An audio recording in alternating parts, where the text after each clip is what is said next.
Welcome to the nextTalk podcast, where we share real stories and practical advice for parenting the digital world.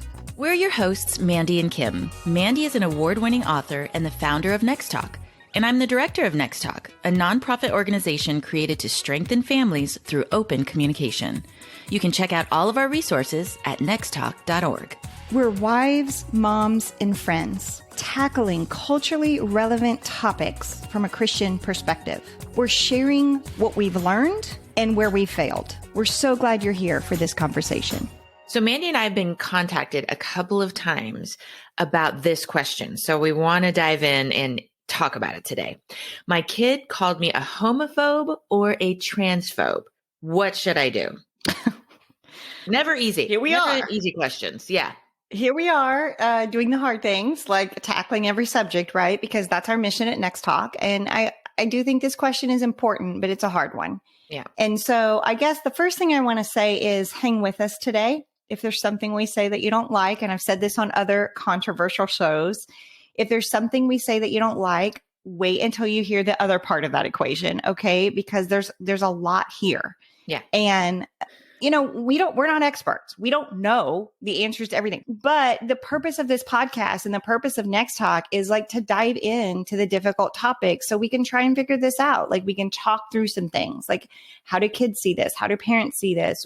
From a biblical perspective, and like put all that out there on the table. So there's a good dialogue happening. That's our goal, right? Yeah. Well, and our goal is to create that place of conversation in your home where this becomes normal, that these hard topics, even though they are hard, that it's not like, oh no, our once a year big conversation about hard things, that this is just an everyday conversation because this is the world your kids are living in. They are faced with it every day. They're faced with hard and difficult and new things. And so that, and then also what we always say here at nextTalk, your family, your choice. We're going to present some ideas here.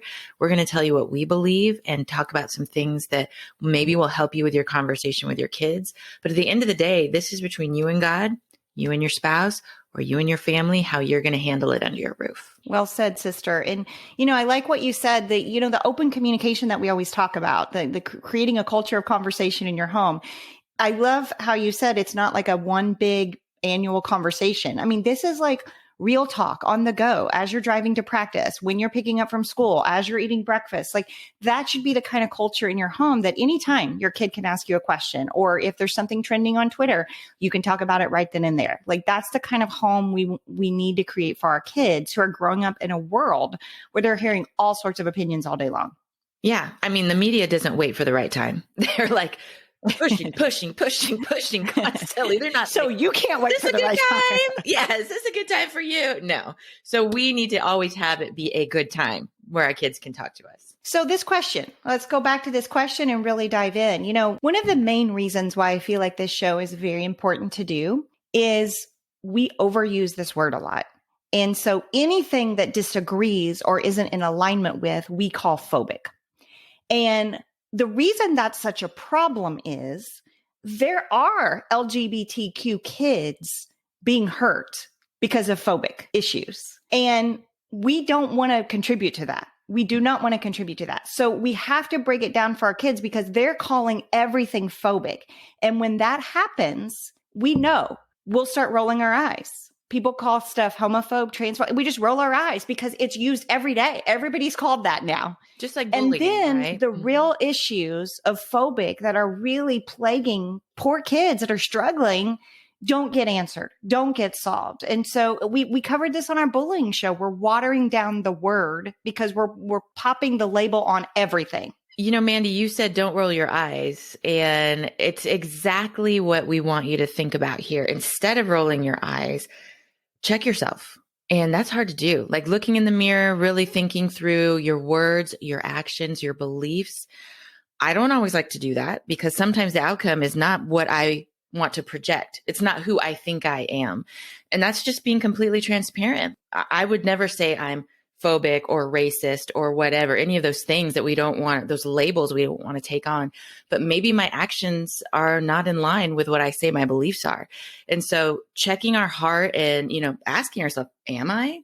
I think that's a legitimate question. I've been asked this question a couple times, contacted by parents, and it is the first thing that I ask them. Yeah. Are you? Does your kid have cause for concern? I mean, I think we have to check our heart. And so sometimes I will pose to them, you throw out an example when you're talking to somebody about this, or mentally check yourself. If I have a gay or trans waiter, am I treating them equally like I would anyone else? Mm-hmm. Am I being mean? Am I phobic?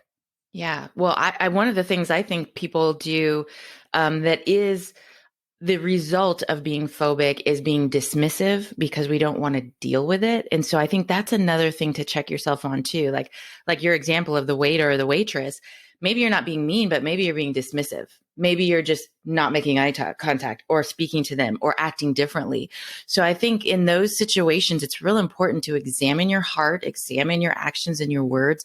Start there. Start by looking in the mirror. 100%. I mean, we've got to ask ourselves the tough questions. Are we? And if we are, we've got to do a self-evaluation there, because I think Jesus led with this. We see him having dinner with sinners. Yeah. Right? We see him with the Samaritan woman at the well. And the Samaritan woman, if you don't know that story, it's in John 4. Samaritan was a different race than Jesus, who was a Jew. And you didn't talk to people of that race. And she was a woman.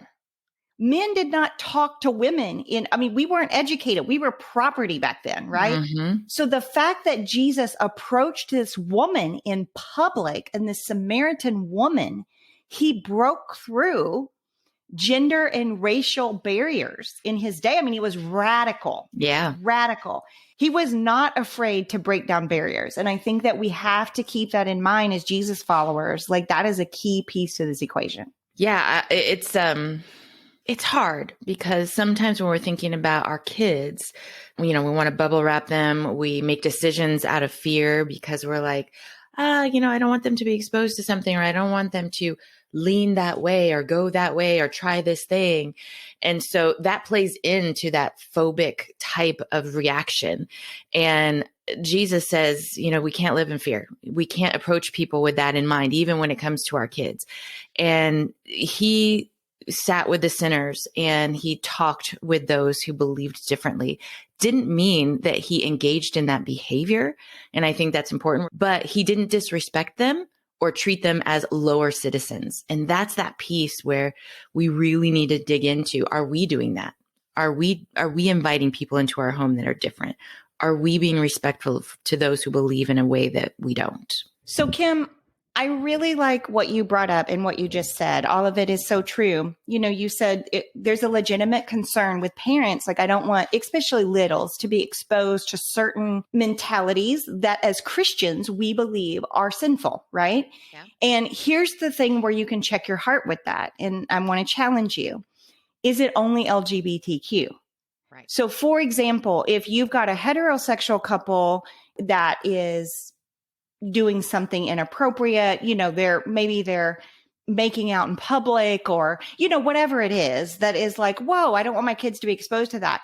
You need to check yourself. Is it everything that you're trying to make sure that they're not exposed to, or is it just LGBTQ stuff? And I think that's a way that, again, you need to keep checking your heart with that. You need to keep checking your heart because we don't want to become like a Pharisee. That was a religious leader of the day who was holier than thou and questioned Jesus on everything. When he had dinner with the sinners, the Pharisees were like, whoa, what is he doing? That's radical. That's crazy.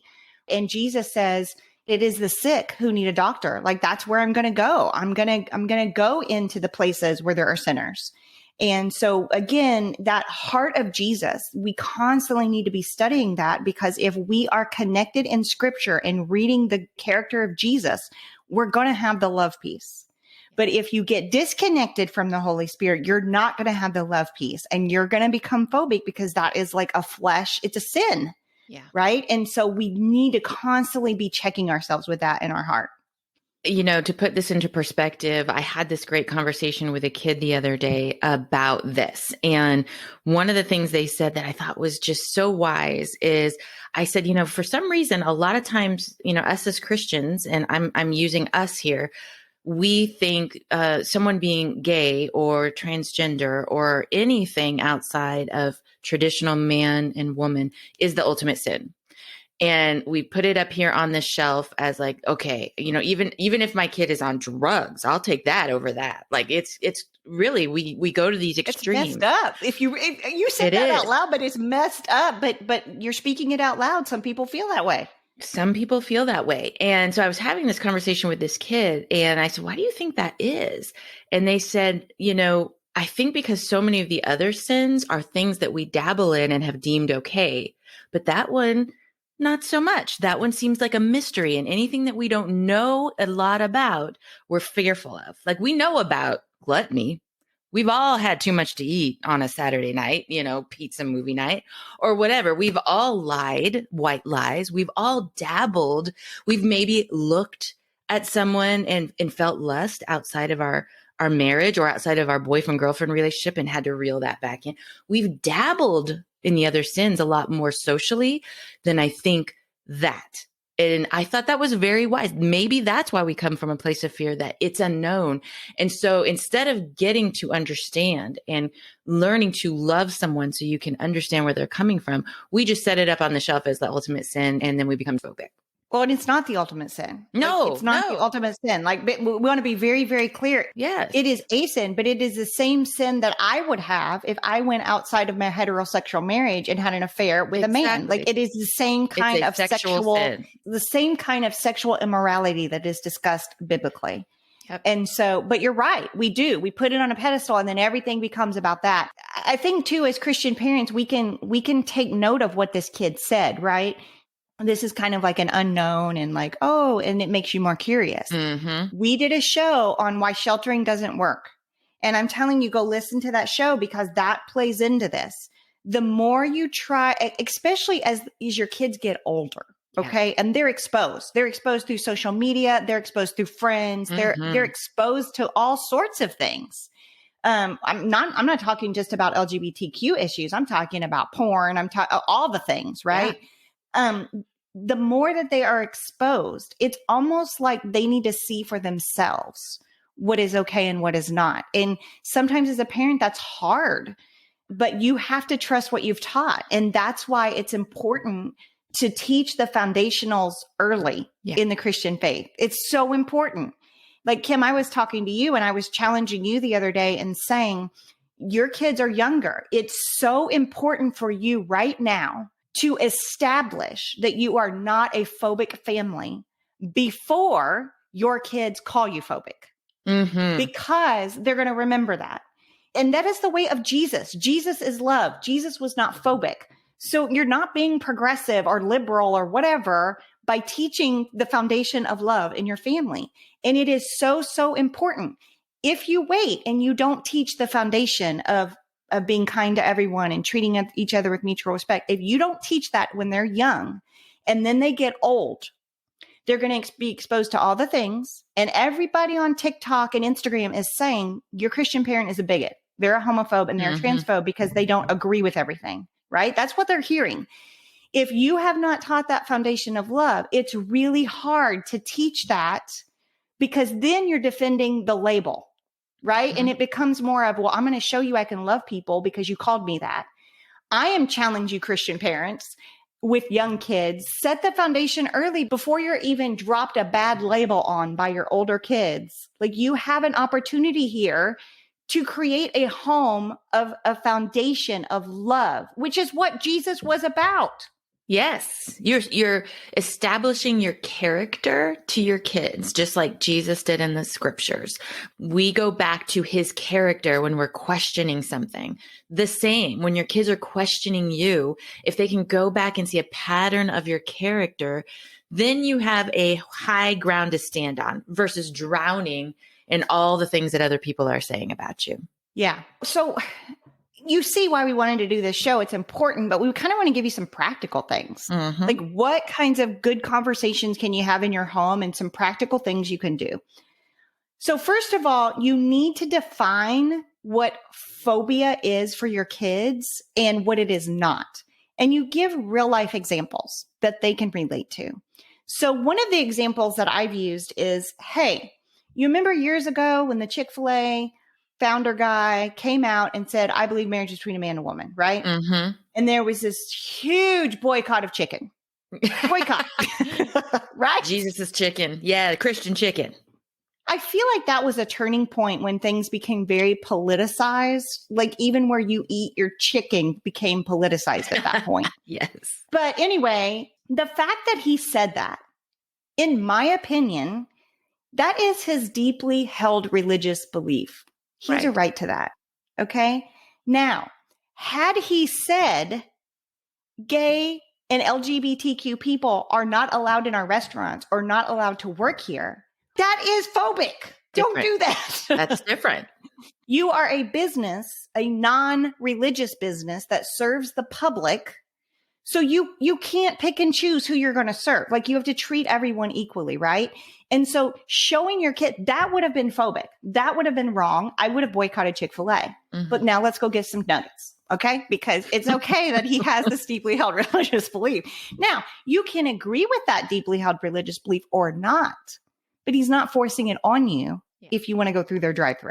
That's the whole foundation of our country is that you get to choose, you get to say, and without going to jail, you get to say, I believe in Jesus, but he's not forcing it on anyone. Like you said, someone can come through the drive-through and, be of a completely different religion or, be gay, and they will serve them the same chicken.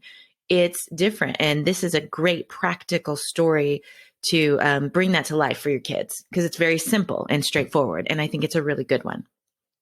Now, I do want to say, as your kids get older, this is a great conversation starter for like younger, I would say middle school type when they're starting to ask questions, and you can kind of go in and have some practical examples of what is phobic and what is not. Because I think we really need to define that for our family and look at this. But then also, as your kids get older, they're going to study Supreme Court laws, and they're going to study, like they're going to get into the legalities of it all. Now, the second layer to this conversation, and don't do this with your middle schoolers unless they're asking to go deeper because it may be confusing to them. But then the conversation becomes, well, but what about religious organizations? Right? Because religious organizations, maybe they only want to hire people who have the same beliefs because that's their religion. Right. And is that discrimination or is that religious freedom? Just like a church or just like a pastor who may not feel comfortable marrying two people because it goes against his or her religious freedom. Right. And so that's a separate conversation. But the Chick-fil-A example, I think, is a great one because it's a business. It's not any religious freedom associated with it. And so you can really break down, is this phobia or is this not? That's great because you're seeing it at different levels there. And with the different ages, I think it's important to go deeper and to get more detailed as they get older. But I think then the next part of that, or kind of interweaved within that, is they're going to start applying this conversation to themselves, to their own home, to our home. And so are we inviting people over that are different than we are? Mandy, I know you actually talked to a family who said they don't allow any LGBTQ families in their home or people in their home. I was a little shocked, and I had to tell myself to default to love. Okay. Because I had to take my own advice here. I got to default to love on both sides here. Here's the thing with this. Okay. So let me give you another example about inviting people into your home. I think it's extremely important for your kids to see you love people that you don't agree with. And blessed be the name if you can have a friend who does not believe the same things you do, and there's a mutual respect kind of thing. It's just amazing, I think, for your kids to be able to witness that. Mm-hmm. So here's an example that we can give our kids. Say you're on a volleyball team, and we're going to invite the whole volleyball team over for a barbecue, right? Mm-hmm. Just team building kind of cultural thing. Well, mom finds out 2 are lesbians, one's using different pronouns, all the different kinds of things that could be happening. And then mom says, okay, your whole team can come except those 3 people. We're not going to do that in our home. In my personal opinion, I believe that's phobic, and I do not believe that is the way of Jesus. Like, I do not believe it is the way of Jesus. I believe that it's a great opportunity for your kids. They've been discipled their whole life on what the Bible says about marriage and about gender, about biological sex, like all the things, right? And they know how you feel about these things. I think it's a great opportunity for you to show your kids, like, I'm going to love you no matter what. Like, I'm going to love these people. I'm going to honor, whatever they want me to call them. I'm like, I don't get to speak into their life if they don't ask me. Yeah. Now, it's a different situation if a kid says, hey, I want to talk to you about this. Like, I'm struggling with this. I want your opinion. Well, then you've gotten a green light. You've earned the right that kid wants to know your opinion, and you get to speak it into them.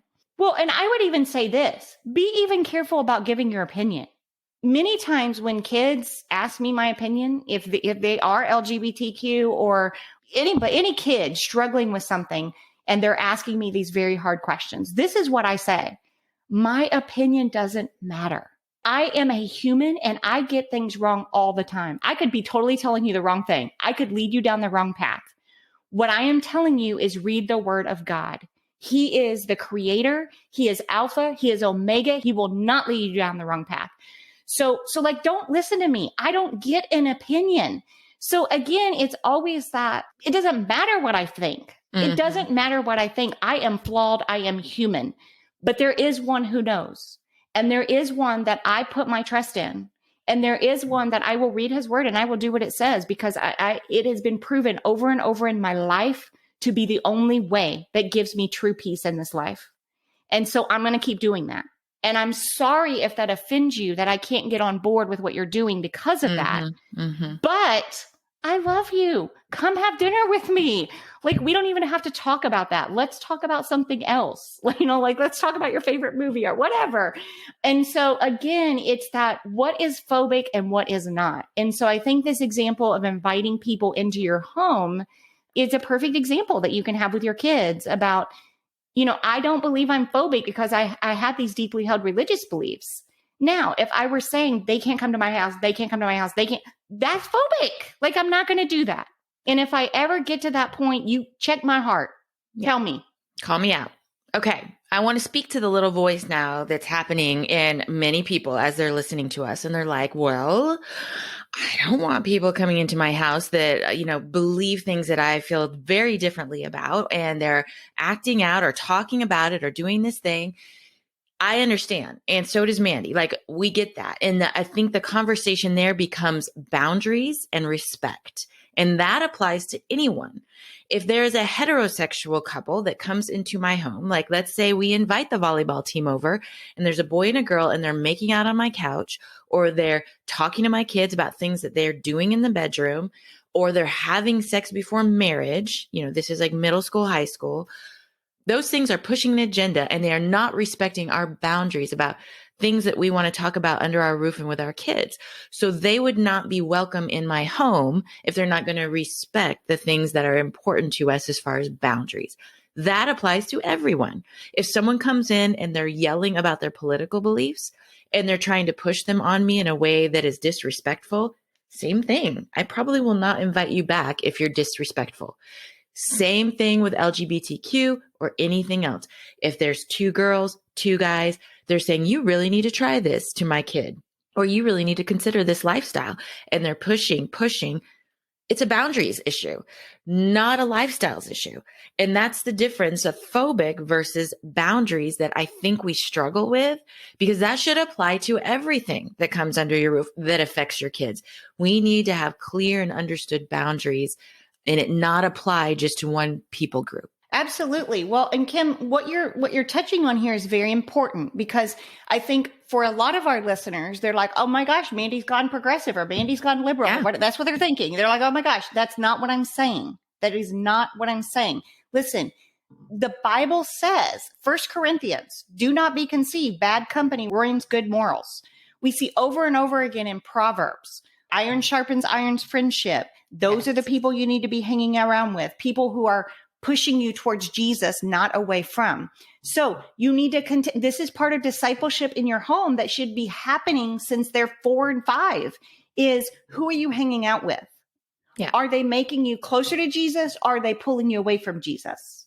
One of the things that in high school that I challenge my kids with is this: name one friend that you respect so much that you want to be. And if they can't name that person, you're in the wrong friend group. Yeah. You need to pray for a better friend because you need a friend pushing you towards Jesus, making you a better person, calling you out when you're doing crap. Maybe you're being phobic and your friend's calling you out and being like, this is not the way of Jesus, right? Mm-hmm. I would call you out, Kim Elric. I know you would. I'd call you out. You. But so these boundaries are important. I am saying you need to be having conversations with your kids about who you're hanging out with. Are they of Jesus? Are they not sinning? And that should not just be LGBTQ conversations. It should be if your friends are, like you said, a boy, girl, are they having sex? Is that something that you want to be around? Always checking yourself. Don't make it about homosexual. Make it about heterosexual and say, would I respond the same way?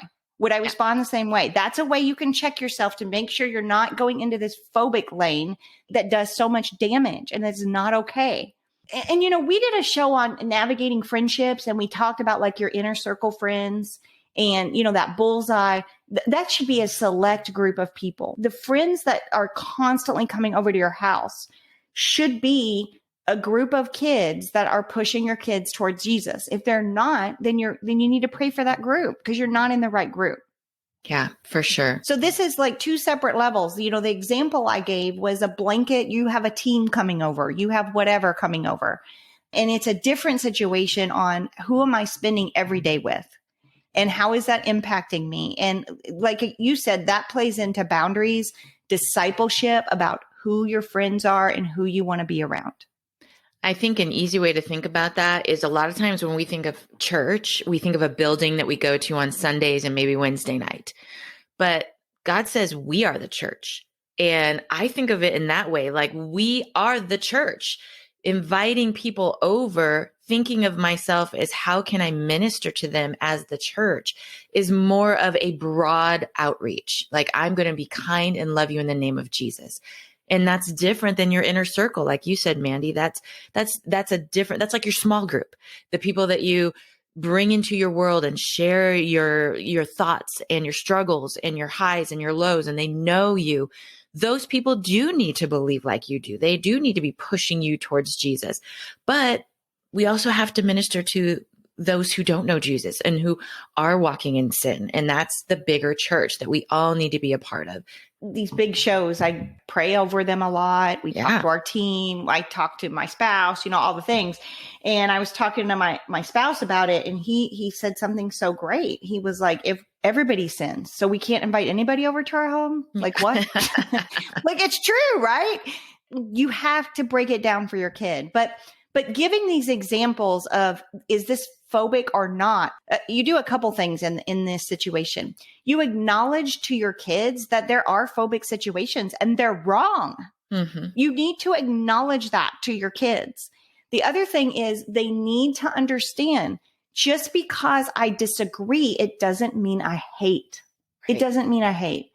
And the other thing it does is it sets up this standard of the deeply held religious beliefs. Those are personal to me. They are between me and God. And that shouldn't be taken away. That's a right that I have, right? And even if we lived in a different country where it wasn't my right in America, I can still have that personal relationship between me and God and nobody may even know. But that is my right as a human being, my soul. I get to pray to who I believe is the God, right? Yeah. The God of the universe. And I think those are all really important conversations to have with our kids so that we can really dialogue in this culture.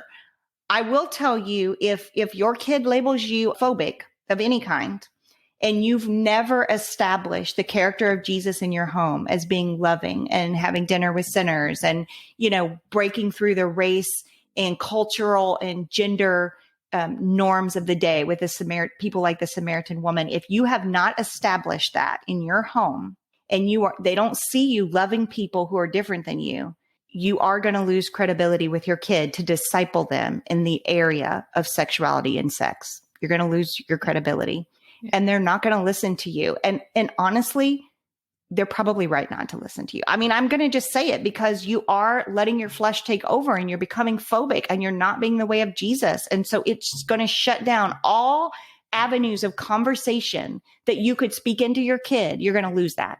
You're going to lose it. because you have no credibility because you're phobic. And listen, we know none of this is easy. Like, I'm just thinking practically, like on a regional level, you are going to be exposed to different things dependent where you live. And you may not have even thought about some of these things or dealt with them or dug into how it affects your relationship with your kids. Or you may be in an area where this is your everyday reality. And this is something that you have discussed and thought through, since the day your kids were born. Regardless, I want to go back to what we said in the beginning. You got to check your heart. Like, you got to see where you are. And maybe you are not phobic, but you're not having these conversations with your kid. Maybe you are phobic and it's time to do some work with Jesus, like some educating yourself. We've got some shows, like we have a sexuality show, a pronouns show. Educate yourself, think through these things, pray through these things. How do I really feel? So that you can be in conversation and communication with your kid and that you don't lose all credibility. Like, we're all somewhere in here in this conversation. And that's what we're doing this show for. So you can identify where you're at and dig in deeper for the sake of your kids. I mean, this is important. We see lots of young people walking away from the faith, and I believe a lot of it is because we're phobic and we're portraying that in our families, and we have got to check ourselves here. We cannot be phobic. We just cannot be. We've got to default to love. Yes, we can set boundaries. Yes, we can talk about what is sin and what is not. But when we are going out and inviting people in, we have got to show love. It's so important. Thank you so much for joining us, listening, and sharing our podcast. Because of you, this show is in the top 5% of over 2.9 million podcasts. We have lots of resources for you, from counseling to live events. Or if you have a show idea or a question for our team, visit our website at nexttalk.org. We'd love to hear from you. At nextTalk, we're more than cyberparenting. It's conversations to connect. This podcast is not intended to replace the advice of a trained healthcare or legal professional or to diagnose, treat, or otherwise render expert advice regarding any type of medical, psychological, or legal problem. Listeners are advised to consult a qualified expert for treatment.